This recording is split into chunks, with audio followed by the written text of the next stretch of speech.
Құрметті көрермендер, мына сүйер қауым, міне Абдурасул деген Черняевкіден, мына Мурана деген сорт. Көріңіздер қандай рецепт жеген, бұл кішігірім. Қазір бұған намы тартылған, бүгін мынаны теріп болып, ударны десе бұрады ғой. 1000 көшеті бар бұл жерде. Основной 36 000 клери, мына ар жағы клери уже теріп қойған. Мен мына Мураны таныстырып кетпекші едім. Бұл көріңіздер, мына менің алақаным өте жақсы, товарный вид. Жұмсақ емес, міне басып жатырмын. Міне көріңіздер, міне не деген. Бұл қазір не ғой?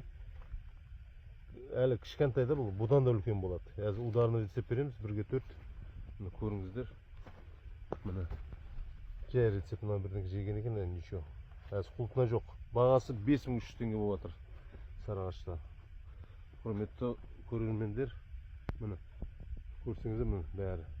Бұны әзір тоқ қызартуға неге рецепт береміз, ударны рецепт. Массовый түйнейді, массовый гүлдейді, гүлдер тез түйінге өтеді, сондай болады. Көріңіздер, міне ең үлкені бар екен.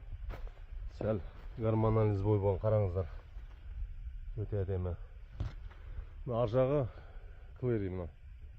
Оны осы. Уже теріп қойыпты оны.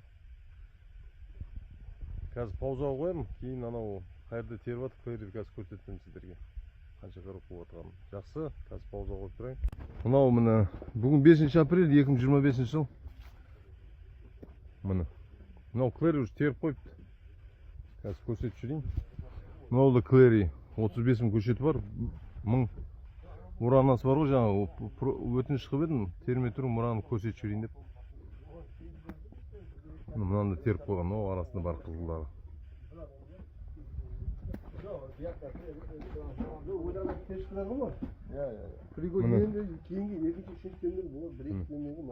Мынау клери ғой, міне алақанмен көрсетейін. Әрілер теріп қойыпты, қазір барлығын не қылып жатыр, коробкаға салып жатыр ғой. Қазір бір рецепт береміз, 1-4 ударный. Одан мықты болады, одан әрі болады, одан тәтті болады. Жақсы. Сарыағаш, Черняевка елді мекені, Жібек жол елді мекені қазіргі аты. Абдурасул деген диқан бауырымыз. Біздің немен не қылып жатыр, рецепттерін жұмыс істеп жатыр, біз оған қарасып жатыр. Жақсы күндер болсын. Клеридің бағасы 5300 теңгеден кетті ғой, полядан прям. Соны айтамын деп есім шығып кетті. Клери сорты бұл. Мураны азғандай, қазір тереді оны да. Жақсы, назарларыңызға рахмет. Диқанға береке.